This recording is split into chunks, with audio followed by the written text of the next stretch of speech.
Samata degree college విద్యార్థి సాయి తేజ ఆత్మహత్య చేసుకున్నటువంటి నేపథ్యంలో ప్రస్తుతం మాచిరి దగ్గర కుటుంబ సభ్యుల అరణ్య రోదన అనే చెప్పాలి. ఎందుకంటే చేతికి అందినటువంటి కొడుకు ఈవేళ మొత్తం అనంతలోకాల్లో కలిసిపోయినటువంటి పరిస్థితి అయితే కనిపిస్తుంది.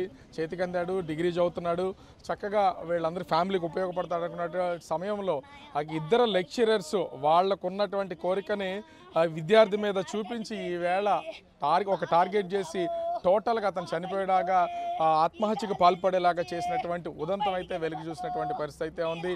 వాళ్ళమ్మ చూస్తున్నాము, తల్లిదండ్రులు అయితే ప్రస్తుతము ఆ పోలీసులకు ఫిర్యాదు చేసి తిరిగి వెళ్ళినా కూడా అసలు మీ అబ్బాయి మీకు అసలు ఏమైనా చెప్పాడా అసలు ఇంతకు ముందు? మాట్లాడమ్మా అసలు ఏం చెప్పాడమ్మా? అసలు మీ అబ్బాయి మీకు ఏం చెప్పాడు? మీరు పోలీస్ స్టేషన్కి వెళ్ళి ఏం కేసు పెట్టారు అసలు? పోలీస్ స్టేషన్లో ఇప్పుడు ఏం పెట్టారో నాకు ఇంకా చెప్పలేదు మా ఆయన. నిన్న కాలే మొన్న ఎప్పుడు నాగుల చేత ముందు రోజు అమ్మ మేడంలో అందరు బుక్లు సైన్ చేస్తున్నారు కానీ నా బుక్ మీద సైన్ చేయలేదమ్మా. ప్రాక్టికల్ దగ్గర అయిపోయి నన్ను చదువుకోలేకపోతానమ్మా, నాకు టెన్షన్ వచ్చేస్తుందమ్మా. అందరూ పెట్టించి నావి ఎందుకు ఆపిందో నాకు అర్థం కావట్లేదు. నన్ను ఎందుకు ఇలా టార్గెట్ చేస్తుందా మేడము?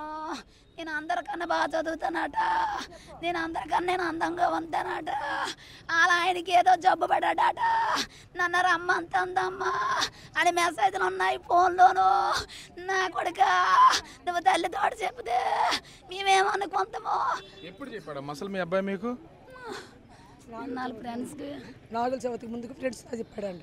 అమ్మ వాళ్ళతో చెప్తే ఏమనుకుంటారో ఇలా చేస్తుంది మేడం, ఇలా చేస్తుంది నాకు వెళ్ళటానికి ఫ్రెండ్స్తో చెప్పాడంట. వాళ్ళ ఫ్రెండ్స్తో ఇద్దరు ముగ్గురితో చెప్పారు. అది కూడా ఇప్పుడు చనిపోయినాక ఫ్రెండ్స్ చెప్పారు, అంతకుముందు ఫ్రెండ్స్ కూడా చెప్పరా. ఏంటంటే వాళ్ళ చెప్తే తల్లిదండ్రులు ఏమనుకుంటారు అనేసి ఇలా జరిగిద్ది అని ఎవరు అనుకోరు కదా సార్. ఇలా జరిగిద్ది, ఇలా అయ్యిద్ది, ఈ పిల్లని మేడం ఎందుకంటది అనుకుంటారు కదా. ఫ్రెండ్స్తో చెప్పాడంట, ఒక ఇద్దరు ముగ్గురితో, వాళ్ళ తమ్ముడితో చెప్పాడంట. ఇలా మేడం నన్ను ఇబ్బంది పెడుతుంది, మెసేజ్లు పెడుతుంది. హాయ్ నువ్వు తిన్నావా, ఉన్నావా, నువ్వెందుకు కాలేజీకి రావట్లేదు, నువ్వు చాలా బాగుంటావు, మా ఇంటికి స్పెషల్గా రా, నీకు క్లాసులు ఇస్తాను, నేను మా ఆయన బాగోదు, నీకెందుకు నేనున్నాను, నీకు పెళ్ళి అయిపోయినా నీకు జాబ్ ఇప్పిస్తాను, నాది పూచి, నువ్వు పెళ్ళి అయిపోతున్నావు అని చెప్పి నువ్వేమీ ఇబ్బంది పడవద్దని చెప్పి మెసేజ్లు పెడుతుందండి. రాకపోతే ఎందుకు ఆ అబ్బాయి ప్రతిరోజు రాస్తున్నటువంటి నోట్స్ల విషయంలో కూడా ఎందుకు ఆవిడ అలా కొట్టేస్తుంది? అసలు ఈ విషయం మీకు చెప్పాడా? రాసినా సరే తప్పు కొట్టేసి వెనక్కి పంపించేస్తుందమ్మా అని చెప్పేసి వాళ్ళ తమ్ముడు కూడా డిగ్రీ చదువుకున్నాడు, తనకు చూపించాడు. ఈ పేరులో నా తప్పు ఏట ఉంది, ఇక్కడ కోన సాయి తేజ, ఇక్కడ కోన సాయి తేజ అనే ఉంది కదా, ఇక్కడ కొంచెం డార్క్ పడింది, ఇక్కడ లైట్కి పడింది, అది తప్పట, రెడ్ మార్క్ ఇచ్చి పంపించి చింపేసి పడేసిందని 3-4 సార్లు చింపేసి పడేశారట. ఇంకా లాస్ట్ ఫైనల్ ఎలాగైతే అలాగా వద్దని చెప్పేసి రాసేసి పట్టుకెళ్తే 2-3 రోజులు తిప్పారు. నిన్న కాక మొన్న వెళ్తే మీటింగ్ అని చెప్పేసి తిని ఫోన్ చేసినా ఎత్తలేదు, మెసేజ్ పెడితే చూసాడు కానీ రిప్లై ఇవ్వలేదు. అక్కడ ఎదురుగా నెట్ సెట్ ఉంటుంది, వాళ్ళ డాడీ తీసుకొని వెళ్ళి నిల్చొని ఇంకెప్పటికి మేడం మనకి ఇది అవ్వలేదు అని చెప్పేసి ఈరోజు అనవసరంగా నేను చదివి వేస్ట్ చేసుకుందని చెప్పేసి ఇంటికి వచ్చారు.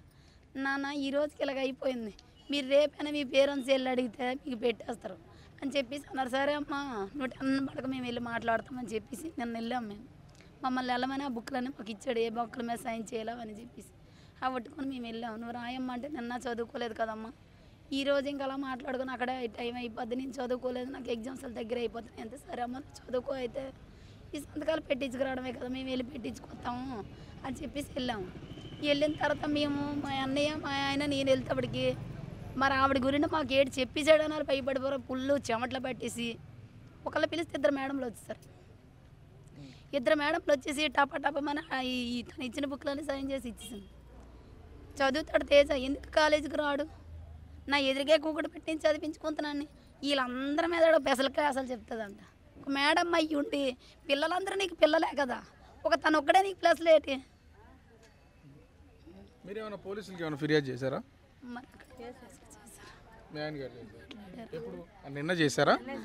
అంటే చనిపోయిన తర్వాత చనిపోక ముందు? తర్వాత ఆ పిల్లలు మాకు చెప్పారు, కాలేజీ పిల్లలు చెప్తే కానీ మాకు తెలియలేదు. అంతే నన్ను మేడం టార్చర్ పెడుతుందమ్మా, నన్ను ఒక్కడనే టార్గెట్ చేసింది, నన్ను పాస్ చేయదమ్మా అనేసి. ఎందుక మరి ఆవిడ మనసులో ఉంది అంటే ఇంత వేజ్ ఆవిడకి మరి అదే కాలేజీలో ఉంటాడు, ఆవిడకి నచ్చినట్టు ఆడుకోవచ్చు. వీళ్ళంటే మేడమ్మలు ఉంటే నా కొడుకులాగే బలి అయిపోతారు, మీరు ఎటువంటి న్యాయం చేస్తారా? మాట్లాడారండి. ఇలాగా మీకు తెలీదు, మేము ఇంతకు ముందులోనే చెప్పాం కాదు, మా ముగ్గురిని నలుగురిని ఆడినొక్కడనే టార్గెట్ చేస్తే అందరికి అనుమానం వస్తుందని మమ్మల్ని కూడా టార్గెట్ చేసింది తను. చేసిన తర్వాత మాకు ఇలా చెప్పాడు, కాకపోతే మేము చెప్పలేదు. ఎందుకురా ఈ ఒక్క సినిమా ఈ నాస్ట్ కదా ఉంది, అది అయిపోతే దాని పాపని అదే పోద్ది, దానితో మనకు వదిలిరా నైట్ తీసుకోరా అని మేమే చెప్పాము. ఎందుకంటే దగ్గర పడిపోయింది ఎగ్జామ్స్ అని. అంతే అలాగే లేరా అన్నారు కాబట్టి అది తల్లిలాగా చూసి అమ్మని పిలిపించుకొని నా కొడుకుని ఎంత మోసం చేయించింది. నాదమ్మో అమ్మ తప్పుగా మాట్లాడితే ఎవలేరో ఏదో అనుకుంటారని చెప్పేసి నాకు క్లాస్లోకి వెళ్తే అందరు పిల్లలందరూ కూడా ఈవిడ మాటలకి నిజంగా సాయితేజని అలాగే కలిసి చూస్తుందని చెప్పేసి మీ అమ్మ వచ్చిందిరా సాయితేజ మీ అమ్మ వచ్చిందంటే ఆ నరకం అనేది తనకే తెలిసింది కానీ బయటికి చెప్పుకోలేకపోయి ఆ పిల్లలందరూ అలాగ అంతుంటే సరే మా అమ్మ వచ్చిందిరా మా అమ్మ మా ఇంటికాడ కూడా ఫస్ట్ ప్రేమగా అభిమానంగా మాట్లాడింది, నాతో కూడా మాట్లాడింది, మా పాపతో కూడా మాట్లాడింది. అమ్మ నీ కొడుకుని ఏమేంటి పెంచినావమ్మా, ఒకరితో మాట్లాడు ఒకరితో మూటాడు, తన పని వచ్చింది తను చదువుకొని తన మనాలు తను వెళ్ళిపోతాడు, నువ్వు ఎలా పెంచినావమ్మా, నాకిద్దరు చిన్న పిల్లలే కానీ నా మాట వినడం లేదు నా అమ్మని చెప్పింది. నా చెప్పేంత మోసం చేసింది నా అమ్మ, నేను చెప్పలేను.